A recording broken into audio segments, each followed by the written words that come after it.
గట్టిగా నారాయణపేటలో మోడీ గారికి వినిపించాలి. జై కాంగ్రెస్.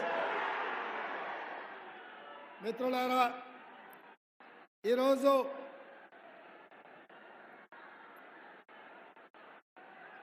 శ్రీమతి సోనియా గాంధీ గారు, శ్రీ మల్లికార్జున్ ఖర్గే గారు, శ్రీ రాహుల్ గాంధీ గారు మహబూబ్ నగర్ పార్లమెంటు నియోజకవర్గ కాంగ్రెస్ పార్టీ అభ్యర్థిగా ఈ ఎన్నికల బరిలో వంశీచంద్రెడ్డి గారిని దించితే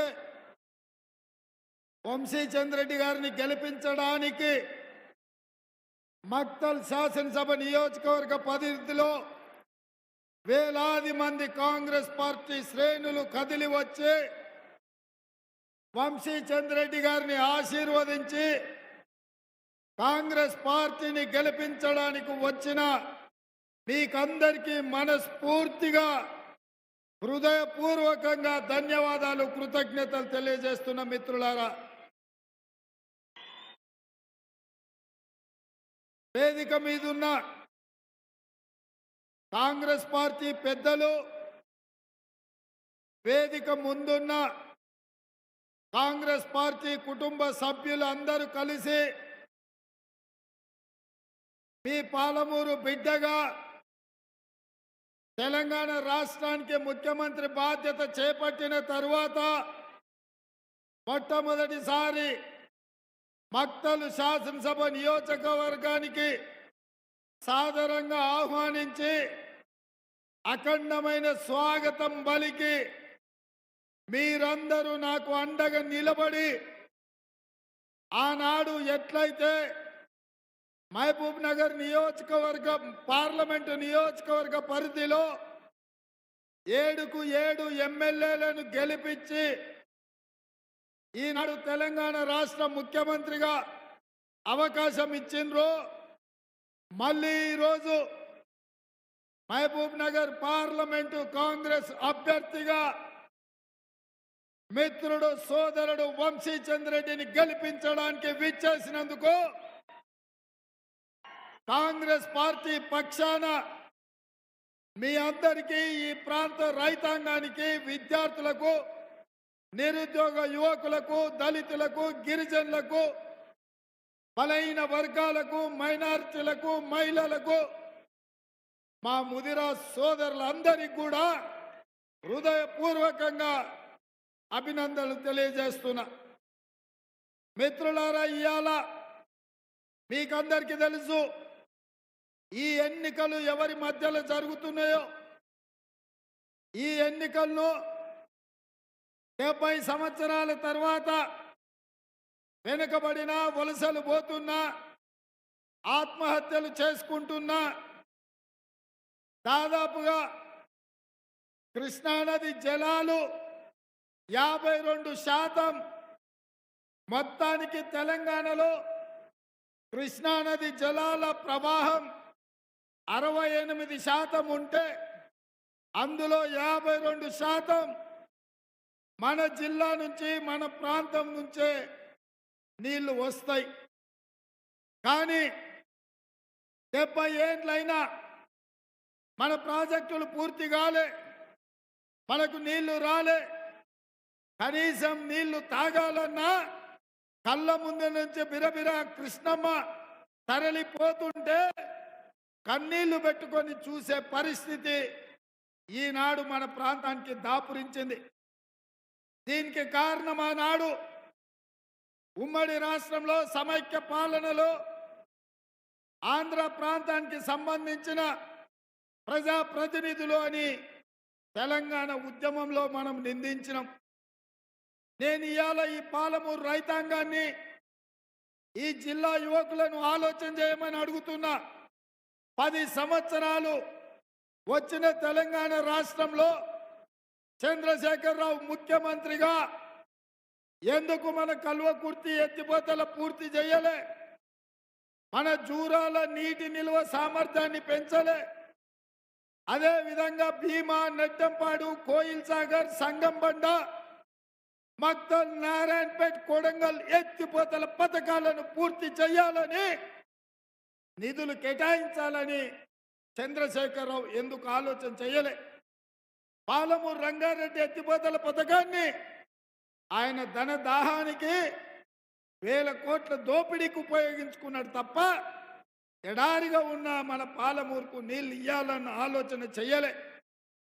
ఏది ఏమైనా మీరు కష్టపడి దేవుడి ఆశీర్వాదంతో మీ బిడ్డ మీ ప్రాంతం వాడు 70 సంవత్సరాల తర్వాత ముఖ్యమంత్రి అయ్యి ఈ ప్రాంత ప్రాజెక్టులను పూర్తి చేయాలని, పాలమూరు రంగారెడ్డి ఎత్తిపోతలను జాతీయ ప్రాజెక్టు తేవాలని, సంగం బండలో ఉన్న బండను వలగొట్టి 10 గ్రామాలకు నీళ్లు ఇయ్యాలని, మక్తల్, నారాయణపేట, కొడంగల్ ఎత్తిపోతల పథకాన్ని 4,000 కోట్లతో 1,30,000 ఎకరాలకు నీళ్లు ఇవ్వాలని అనుమతులు ఇచ్చి టెండర్లు పిలిచి కార్యాచరణ ముందుకు తీసుకొని వెళ్తుంటే మనకు మహబూబ్ నగర్ రాయచూర్ రోడ్డు కాంట్రాక్టర్ల చేతిలో చిక్కిపోయి పూర్తి కాకుండా ఉంటే మన కృష్ణా వికారాబాద్ రైల్వే లైన్ ఎక్కడిదక్కడనే ఎక్కడేసిన గొంగడి అక్కడనే ఉంటే మన ప్రాంతంలో రైలు పరిగెత్తాలని, మన పొలాలకు నీళ్లు పారాలని ఇవాళ మీ బిడ్డగా ప్రయత్నం చేస్తుంటే ఇవాళ ఇంటోళ్ళే తయారైండ్రు.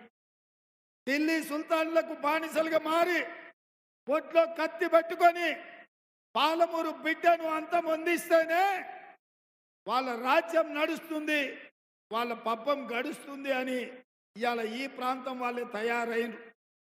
ఇవాళ ఈ మక్తల్ నియోజకవర్గ టిఆర్ఎస్ కార్యకర్తల్ని, నాయకుల్ని నేను అడుగుతున్నా, బంగ్లా రాజకీయానికి మీ భవిష్యత్తును తాకట్టు పెడుతున్న మాట వాస్తవం కాదా?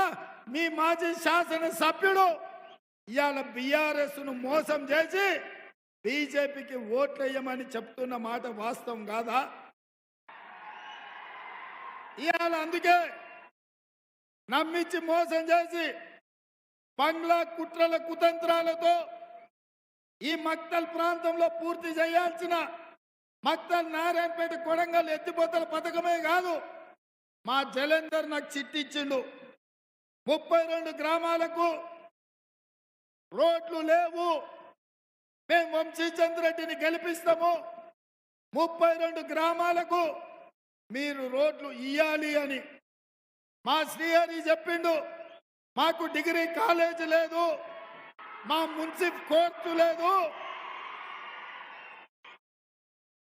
ఇవాళ మా అన్నయ్య మీరు ఈ రాష్ట్రానికి ముఖ్యమంత్రి అయ్యిండ్రు, మీరు ఈ సమస్యలు తీరవాలని నేను అడుగుతున్నా. మా మక్తల్ బిడ్డల్ని, మా మక్తల్ సోదరులని, మా అన్నదమ్ములని ఆనాడు రాహుల్ గాంధీ కన్యాకుమారి నుంచి కశ్మీర్ వరకు 150 రోజులు 4,000 కిలోమీటర్లు మండు టెండల్లో మంచు కొండల్లో పాదయాత్ర చేస్తే సూర్యుడు ఉదయిస్తున్నట్టుగా తూర్పున ఒక పక్కన సూర్యుడు ఉదయిస్తుంటే కృష్ణానది బ్రిడ్జిని దాటుకొని కర్ణాటక నుంచి ఉదయించే సూర్యుడు లాగా రాహుల్ గాంధీ తెలంగాణలో కాలు మోపినప్పుడు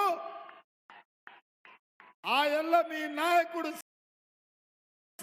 నాయకత్వంలో వేలాదిగా ఈ మక్తల్ బిడ్డలు వచ్చి రాహుల్ గాంధీకి స్వాగతం పలికి కృష్ణమ్మ పరవళ్ళు తొక్కుతూ రాహుల్ గాంధీని ఆహ్వానిస్తూ మీ గుండెల్లో పెట్టి చూసుకొని మీ భుజాల మీద మోసిండ్రు. నాకింకా కళ్ళల్లో కదులుతుంది. ఆ రోజు నాకు భయం ఉండే, పొద్దునే 7ంటికి రాహుల్ గాంధీ వస్తే ఆ పక్కన బోసరాజు గారు, రవిరాజు గారు పొద్దునే మీ బ్రిడ్జ్ మీదకి తెచ్చి మీకు అప్పచెప్తాం, ఆ పైన మీ ఇష్టం, మేము కర్ణాటకలో బ్రిడ్జ్ అవతల నుంచి అటే పోతాం అన్నారు. రాత్రంతా నాకు నిద్ర లేకుండే, మా శ్రీహరి నిద్ర పోనీయలే. ఎట్లా ఏదో మన నాయకుడు వస్తే కనీసం ఒక 5,000 మంది అన్న ఉండాలి కదా. రాత్రి నువ్వు ఫంక్షన్ హాల్ తీసుకొని అందరికి భోజనం పెట్టి ఇక్కడనే ఉంచాలి అని. అన్నా నువ్వేం ఫికర్ చేయకు, 5,000 కాదు, మక్తల్ నుంచే 25,000 మంది వస్తాం, మొత్తం 50,000 మందితో దేశంలో ఏ రాష్ట్రంలో పలకని స్వాగతం తెలంగాణ రాష్ట్రంలో మక్తల్ నియోజకవర్గంలో స్వాగతం పలుకుదామని శ్రీహరి చెప్పిండు. ఇచ్చిన మాట ప్రకారం మీరందరూ ఆనాడు దాదాపుగా రాష్ట్రం నలుమూలల నుంచి మక్తల్ నియోజకవర్గం నుంచి 1,00,000 మంది ఉదయం 7ంటికే రాహుల్ గాంధీ గారికి స్వాగతం పలికి రాబోయే రోజుల్లో తెలంగాణ రాష్ట్రంలో 3 రంగుల జెండా ఎగరబోతుంది. కాంగ్రెస్ పార్టీ గెలవ ఆనాడు మీరు నమ్మకం ధైర్యం ఇచ్చిండ్రు. అందుకే మిత్రులారా ఇయ్యాల నేను అడుగుతున్నా, ఢిల్లీ నుంచి మోడీ వచ్చిండు, పక్కనే నారాయణపేటలో ఉన్నాడు.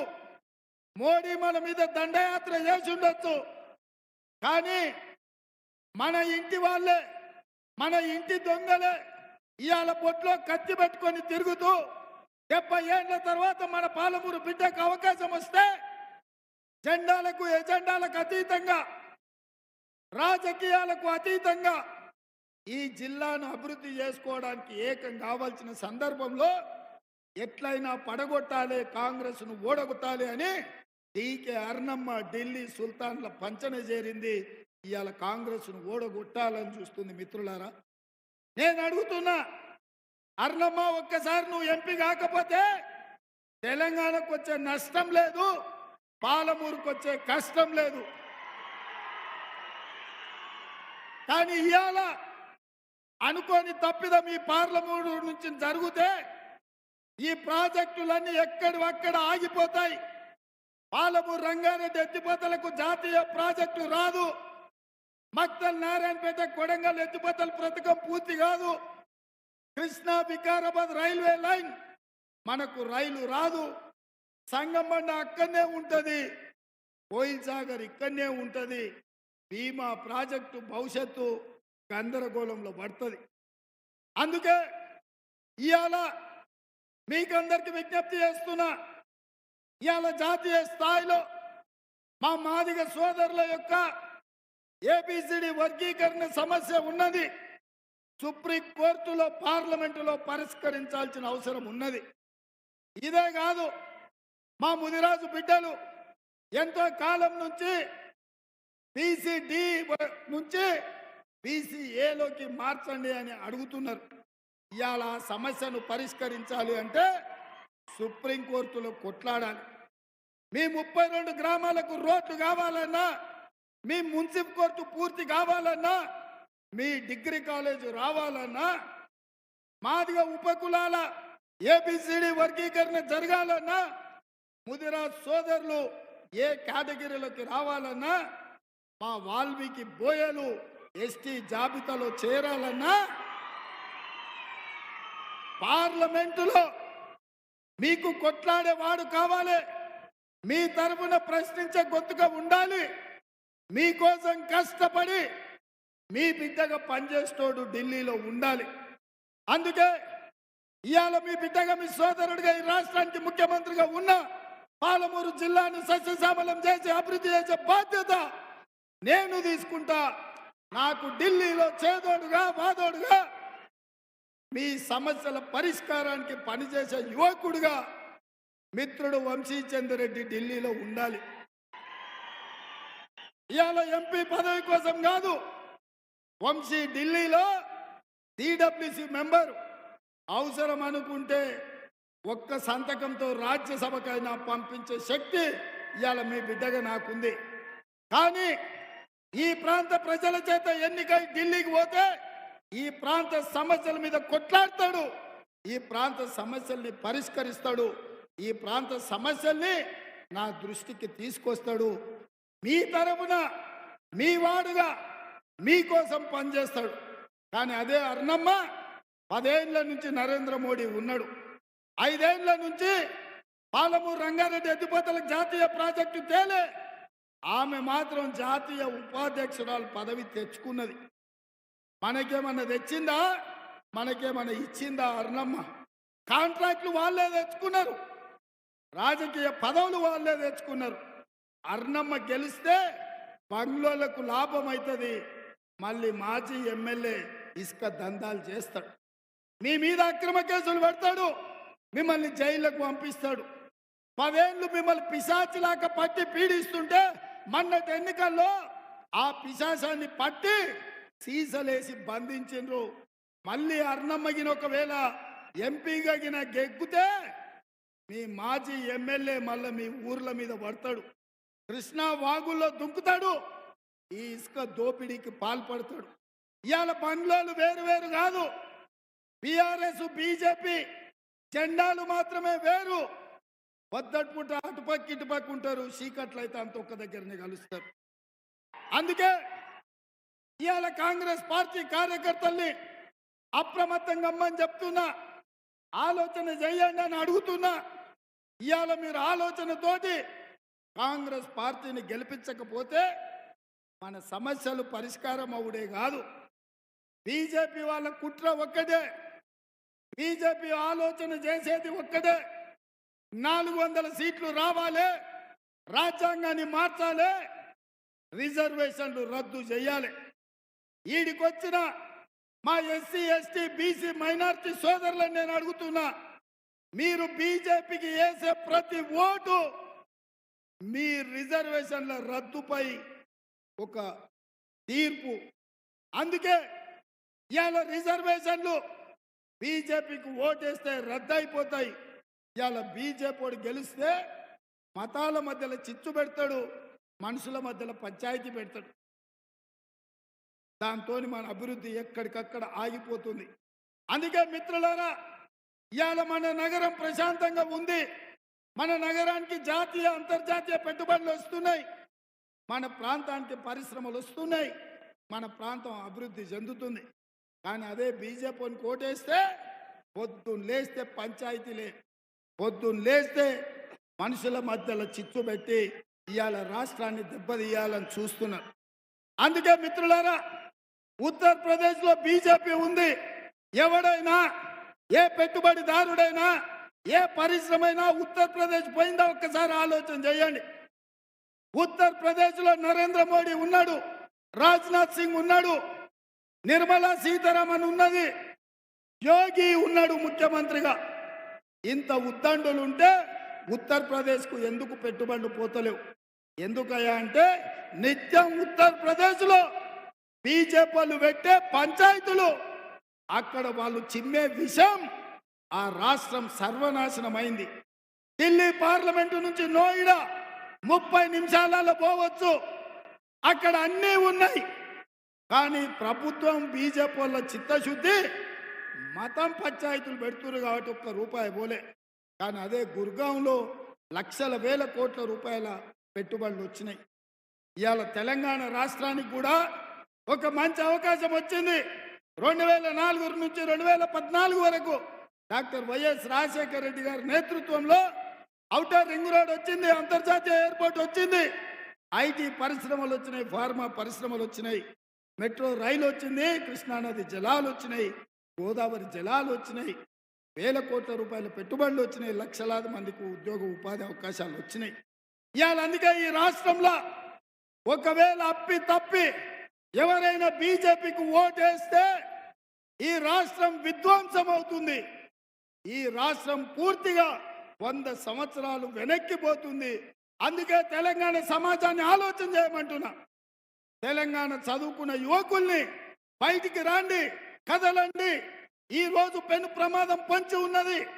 మీకున్న ఎస్సీ ఎస్టీ బీసీ మైనారిటీ రిజర్వేషన్లను బీజేపీ రద్దు చేస్తా అంటుంది, రాజ్యాంగాన్ని మారుస్తా అంటుంది, మత చిచ్చు పెడతా అంటుంది, మనుషుల మధ్యలో పంచాయతీ పెడతా అంటుంది.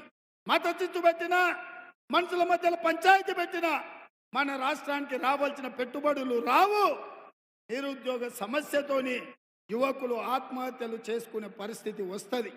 అందుకే మిత్రులారా, మీకందరికి విజ్ఞప్తి చేస్తున్నా, ఈనాడు అర్ణమ్మ తెలిసినామనే ఉండొచ్చు, అర్ణమ్మ నాయకురాలే అయ్యుండొచ్చు.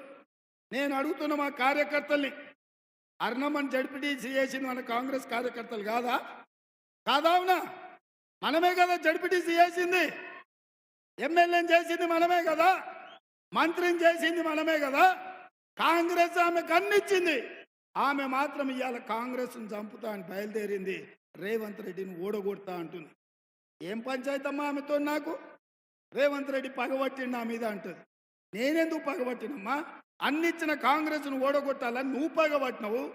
పామోలే నువ్వు కాటేయాలని చూస్తున్నావు మా కాంగ్రెస్ కార్యకర్తల్ని.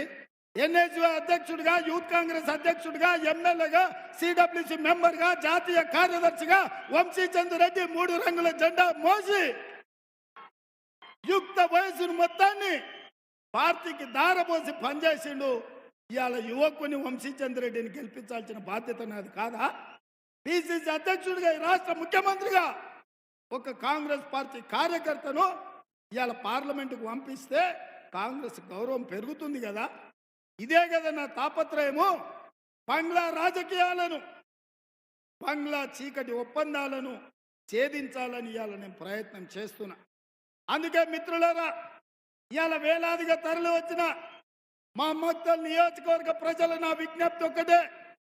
మీ ముదిరాజులని ఏ గ్రూపులో చేర్చాలన్నా, మాదిగల వర్గీకరణ జరగాలన్నా, మీ మున్సిపల్ కోర్టు రావాలన్నా, మీ డిగ్రీ కాలేజ్ పూర్తి కావాలన్నా, మీ 32 గ్రామాలకు రోడ్లు రావాలన్నా, పాలమూరు రంగారెడ్డి ఎత్తిపోతల పూర్తి కావాలన్నా, మక్తల్ నారాయణపేట కొడంగల్ ప్రాజెక్టు పూర్తి చెయ్యాలన్నా, సంగంబండ మక్ ప్రాజెక్టు లాంటివి పూర్తి చెయ్యాలి అని అంటే వంశీచంద్ర రెడ్డిని గెలిపించాలి. వంశీచంద్ర రెడ్డి గెలిచినప్పుడే మీ బిడ్డగా ఈ మహబూబ్నగర్లో, నాగర్ కర్నూలు మహబూబ్నగర్ గెలవకపోతే ఏమంటారే? రేవంత్ రెడ్డి సొంత ఊర్లోనే గెలవలే. పెద్దలు ఏమన్నారు? ఇంట్లో గెలిచి రచ్చ గెలవాలన్నారు. నేనేమడుగుతున్నా సోదరులారా మిమ్మల్ని, 70 ఏళ్ళు ఎవడెవడికో వేసినాం. వలస వచ్చిన కేసీఆర్కి వేసినాము, బీజేపీ వాళ్ళకి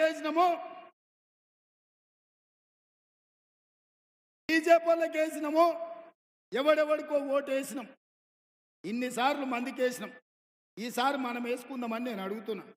మన ఓటు మనం వేసుకుందాం, మన ఆత్మగౌరవాన్ని మనం నిలబెట్టుకుందాం, మన పాలమూరును మనం గెలిపించుకుందాం, మన పాలమూరును మనం అభివృద్ధి చేసుకుందాం. నేను వేరు మీరు వేరు కాదు, నేనే మీరు మీరే నేను, మీలో ఒకరిని, మీ బిడ్డను జడ్పీటీసీగా ఈ మొక్క నాటితే 17 ఏళ్లలో ఈ రాష్ట్రానికి ముఖ్యమంత్రి అయినా. ఆనాడు జడ్పీటీసీగా గెలిపించింది మీరే, ఎమ్మెల్సీ గెలిపించింది మీరే, 3 సార్లు ఎమ్మెల్యేగా గెలిపించింది మీరే, ఈనాడు ముఖ్యమంత్రిని చేసింది మీరే. అందుకే ఇవాళ కూడా ఢిల్లీ నుంచి భుజం మీద గొడ్డలు పెట్టుకొని మీరు పెంచిన వృక్షాన్ని నరకాలని ఇవాళ ఢిల్లీ నుంచి నారాయణపేటకు వచ్చిండ్రు. నేను అడుగుతున్నా, వాళ్ళు ఆ నుంచి వచ్చి నరకాలనుకుంటే మీరు ఊరుకుంటారా మిత్రులారా? ఊరుకుంటారా?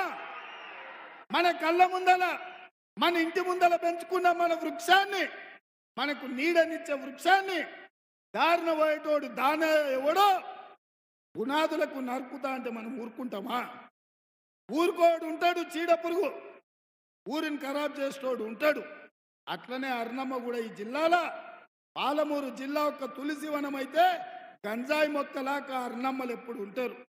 గంజాయి మొక్కల్ని ఏరేయాలి తప్ప మన జిల్లాను పాడు చేసుకోవద్దు. అందుకే మిత్రులారా, మీ అందరికీ నా విజ్ఞప్తి ఒకటే. ఈ ఎన్నికలు అయితేనే సర్పంచ్, ఎంపీటీసీ, జడ్పీటీసీ, మండల ఎన్నికలు ఉన్నాయి. ఇవాళ బూతుల వారిగా కష్టపడే కార్యకర్తల్ని గుర్తుపెట్టుకొని వాళ్ళకు వార్డు మెంబర్లుగా, సర్పంచులుగా, ఎంపీటీసీలుగా, జడ్పీటీసీలుగా మీకు అవకాశాలు ఇచ్చి మిమ్మల్ని గెలిపించి ఎవరెవరైతే ఇవాళ బూతుల్లో మెజార్టీ తెస్తారో వాళ్ళకు రేపు స్థానిక సంస్థలలో అవకాశం ఇచ్చే విధంగా శ్రీహరికి రోజు నేను ఆదేశాలు ఇస్తున్నా. కష్టపడ్డోళ్ళకే బూతుల్లో మెజార్టీ తెచ్చిన వాళ్ళకే, కాంగ్రెస్ పార్టీ జెండా మోసిన వాళ్ళకే అవకాశం ఉంటుంది. తెల్లంగిలు దొరుకుని నా చుట్టూతో తిరిగితే ఓట్లు లేకపోతే ఏమీ ఉండదు. నేను ఒక్కటే మాట చెప్పదలుచుకున్నా, నేను నాయకులకు నాయకుని కాదు, నేను కార్యకర్తల కార్యకర్తను. పార్టీ జెండా మోసినోళ్ళే నాకు చుట్టాలు, నాకు బంధువులు. నా బలగం మీరే, నా బంధువులు మీరే, నా గెలుపు మీరే, నా పార్టీ మీరే, నా ముఖ్యమంత్రి కుర్చీ మీరే.